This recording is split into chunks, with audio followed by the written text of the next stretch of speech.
Il faut surtout croire en Dieu pour être un bon catholique. Tout ça est une mascarade pour moi maintenant. Une mascarade mise en scène par des gens faibles et étroits d'esprit qui ont fabriqué toutes ces histoires et ces niaiseries parce qu'ils sont incapables d'affronter le monde réel. Comme Dan Broderick, beaucoup de personnes d'éducation religieuse ne croient plus en Dieu à l'âge adulte. En effet, la théorie de l'évolution de Darwin, la théorie du Big Bang et les nombreuses découvertes scientifiques mettent à mal nos croyances ancestrales. Mais ce n'est pas pour cette raison que Dan choisit de s'éloigner de ses valeurs catholiques. Il s'en éloigne parce que selon lui, la religion serait une mascarade mise en scène par les faibles pour les faibles. Cette vision peut paraître cynique, mais pourtant elle colle parfaitement avec la vision du célèbre philosophe Friedrich Nietzsche. Selon Nietzsche et son livre La généalogie de la morale prendrait racine avec le soulèvement des esclaves depuis l'Antiquité. Ces derniers, dominés par les puissants, auraient créé la morale pour récupérer un pouvoir qui leur était inaccessible autrement. Si dans l'inconscient collectif, la morale et ses valeurs représentent le bien incarné, pour Nietzsche, elles sont le mal absolu. Elles sont le mal parce que contrairement aux puissants qui usent de leur force par nature, par leur volonté de puissance innée et naturelle, la morale, elle, provient du ressentiment du faible envers le fort, de la rancœur du faible envers le fort. Ainsi, des valeurs comme l'égalité ou la justice n'existent pas dans la nature. Pour Nietzsche, elles sont une invention des faibles pour prendre le pouvoir sur les puissants. Alors vous me direz que peu importe que la morale provienne du ressentiment, ou qu'elle ne soit pas naturelle, du moment qu'elle permet à tout le monde de s'épanouir librement. Et bien justement, pour Nietzsche, c'est bien là le problème. Parce que selon lui, la morale serait la cause de plus de souffrance que ce qu'elle me soulage. En effet, elle serait la cause d'une souffrance mortifère, puisqu'elle nous empêche d'être fidèles à notre vraie nature et de faire valoir notre volonté de puissance. Qu'est-ce qui est bon? Tout ce qui exalte en l'homme le sentiment de puissance. La volonté de puissance, la puissance elle-même. Qu'est-ce qui est mauvais? Tout ce qui a sa racine dans la faiblesse. Qu'est-ce que le bonheur? Le sentiment que la puissance grandit. Dans cette vidéo, nous allons nous pencher sur la philosophie de Dan Broderick, personnage issu de l'adaptation Netflix de l'histoire vraie de Dan et Betty Broderick. Cette histoire qui au début ressemblait à un conte de fées a basculé à la tragédie grecque. Le but de ce décryptage est de vous donner un point de vue inédit sur Dan Broderick. Ailleurs, Dan est largement considéré comme un manipulateur pervers narcissique. Voilà, je vous ai fait une analyse en fait de la personnalité de Dan Broderick. À mon avis, le manipulateur pervers narcissique dans toute sa splendeur. Alors j'ai conscience que d'adopter un point de vue nietzschéen sur Dan Broderick pourra faire grincer les dents des personnes qui se considèrent comme les victimes de ce genre d'individu, mais sachez que je suis resté moi-même bloqué plusieurs années dans cette prison mentale qu'est la position de victime, et que ce que je m'apprête à vous révéler dans cette analyse m'a permis de me libérer définitivement du ressentiment. Et c'est seulement à partir de là que j'ai pu commencer à me reconstruire sur des bases saines. C'est parti pour l'analyse de la saison 2 de Dirty John sur l'histoire vraie de Dan et Betty Broderick. J'ai une petite faim. Ah, je te réchauffe quelque chose. Préviens-moi quand c'est prêt.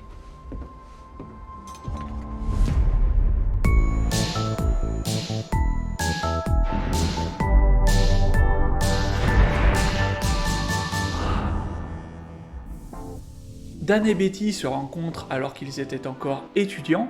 Dan tombe tout de suite sous le charme de Betty.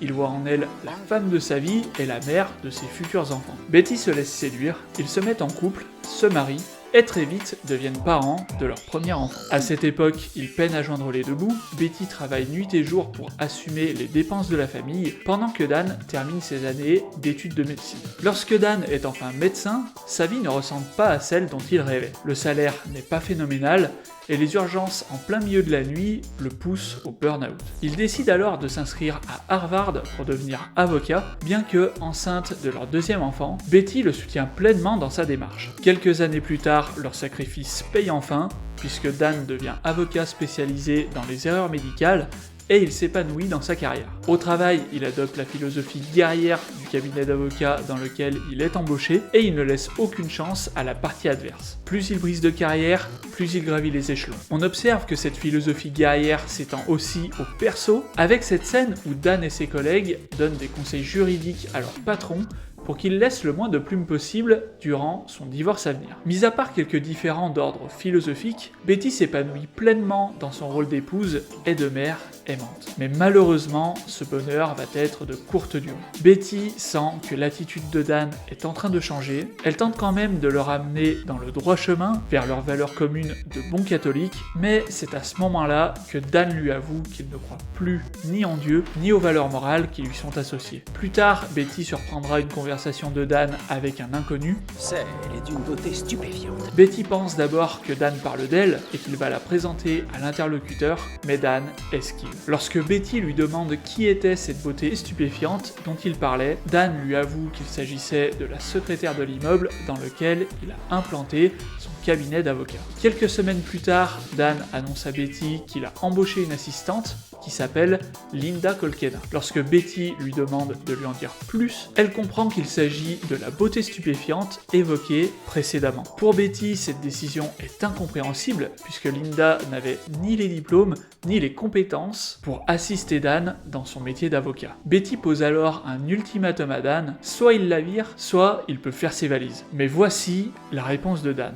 Tu crois que c'est toi qui décides qui travaille pour moi dans le cabinet où je gagne l'argent que tu dépenses? Mais non. Non, je paye pour la vie que tu mènes ici. Je paye tout. Je paye la maison dans laquelle tu mènes cette vie. Alors si quelqu'un va être obligé de se tirer, ce sera toi. Si, au début de la collaboration entre Linda et Dan, il n'y avait tout au plus qu'une attirance réciproque, très vite, les choses s'accélérèrent. Dan entretiendra les deux relations en parallèle pendant des années, mais ce n'est pas tout. À chaque fois que Betty aura des soupçons, il lui dira qu'elle est devenue paranoïaque et folle. Sur le plan financier, Dan dilapidera les biens communs pour que Betty soit totalement dépendante de lui lorsqu'il demandera le divorce. Lorsque Dan quitte le foyer et entame la procédure de divorce, son attitude devient tantôt extrêmement féroce, tantôt doux comme un agneau. Sa stratégie, enfoncer Betty et profiter du moindre de ses faux pas pour lui faire péter les plombs et l'enfoncer encore plus, tout en préservant les apparences. Résultat, Betty tombe dans chacune de ses provocations et réagit de manière compulsive à plusieurs reprises.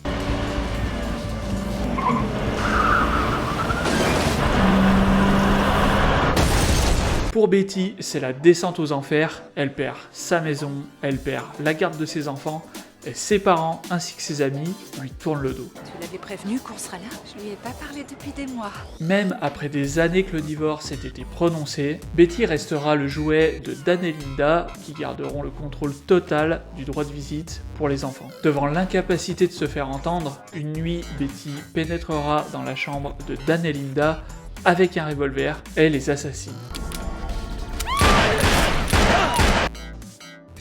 Interprétation.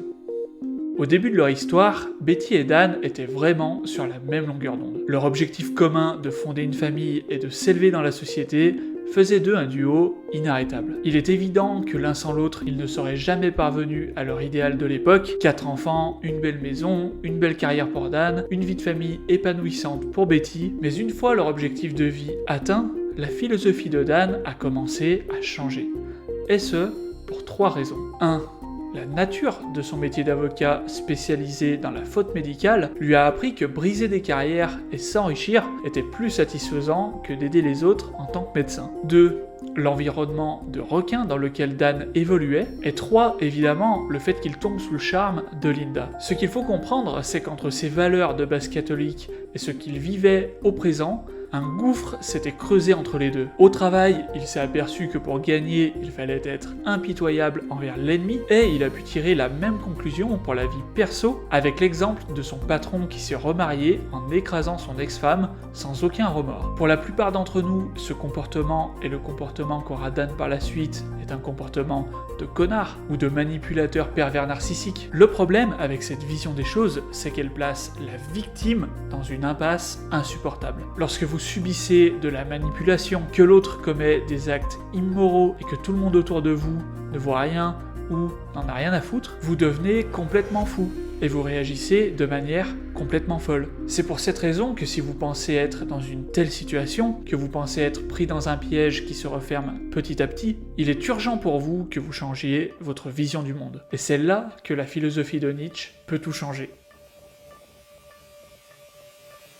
Petit rappel de l'introduction, pour Nietzsche, la morale est quelque chose de mauvais, puisqu'elle prend racine dans la faiblesse. Elle prend racine dans le ressentiment, elle prend racine dans la rancœur du faible envers le fort. Qu'est-ce qui est bon?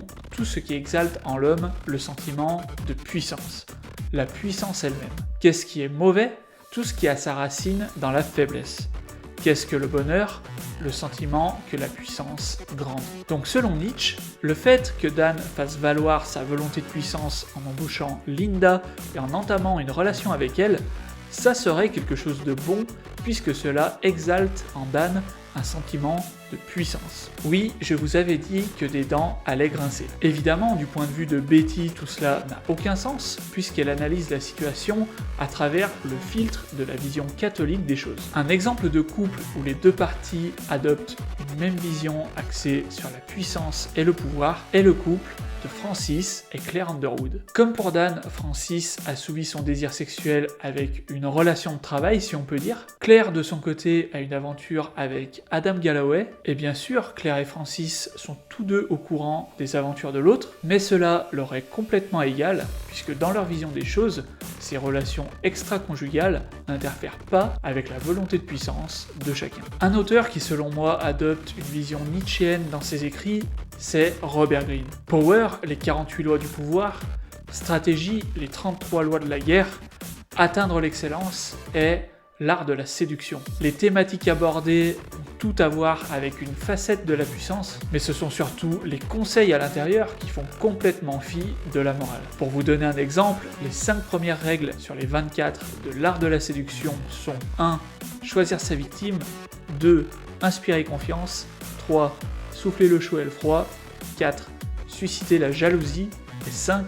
Créer des besoins sans les satisfaire. Évidemment, ce livre pourrait s'appeler « Le guide du manipulateur pervers narcissique ». Mais si vous partez du postulat de base que ce qui est bon, c'est ce qui exalte en l'homme le sentiment de puissance, et que ce qui est mauvais, c'est la morale, alors ce livre s'appelle « L'art de la séduction ». Que vous adhériez ou non à la philosophie de Nietzsche n'est pas le problème. Le problème, c'est de condamner le fait que l'autre puisse avoir ce mode de fonctionnement sans chercher à le comprendre. Et pour revenir à Betty et Dan, pour moi, il est évident que les choses n'auraient pas dégénéré si Betty avait pu comprendre Dan. Premièrement, elle n'aurait pas pris les choses personnellement. Elle se serait rendue compte que c'est la volonté de puissance de Dan qui s'exprime et que cela n'a rien à voir avec elle. Betty aurait alors pu faire ses choix en toute connaissance de cause. Elle aurait alors pu poser des limites avec Dan sur ce qui serait acceptable pour elle à la manière du couple de Claire et Frank Underwood. Ou alors, elle aurait pu décider de prendre les devants avec le divorce pour couper les ponts sans culpabiliser. Trouve des nouveaux centres d'intérêt. Fais des rencontres. Excuse-moi d'insister, mais tu as tout un monde de possibilités extraordinaires à découvrir, c'est tout ce qu'on me dit. Sachant que selon Betty, Dan gagnait 137 000 $ par mois, si elle avait pris les devants pour le divorce, j'imagine qu'elle aurait pu le quitter avec une rente énorme et ainsi refaire sa vie avec quelqu'un qui serait sur la même longueur d'onde qu'elle, sans trop de difficultés. Aussi, j'aimerais préciser que contrairement à ce qu'on pourrait croire, la personne forte, la personne puissante, est souvent la victime en réalité. En effet, c'est quelqu'un de faible qui va faire subir de la cruauté délibérée. Lorsque Dan et Linda s'acharnent, pour moi, ce n'est pas la volonté de puissance qui s'applique, mais c'est du ressentiment, c'est de la rancœur. C'est pour cette raison que, paradoxalement, les personnes fortes qui se font manipuler juste parce qu'elles n'adoptent pas la bonne philosophie pètent les plombs face aux faibles qui font fi de la morale. J'espère que ce point de vue ne vous a pas laissé indifférent. S'il vous a plu, mettez un like. S'il vous a déplu, mettez un dislike. Je serais curieux de voir le pourcentage de personnes qui approuvent ou désapprouvent ce point de vue. Si vous avez été victime d'actes immoraux au sein de votre famille et que vous gardez une certaine anxiété, je vous ai préparé une formation 100% gratuite et sans inscription obligatoire. Le lien pour y accéder se trouve en description. La prochaine analyse sera sur l'héroïne de l'excellente série Made ou Squid Game, je ne sais pas trop encore. Donc si vous voulez être notifié des prochaines sorties, abonnez-vous. Merci d'avoir suivi jusqu'ici et à plus.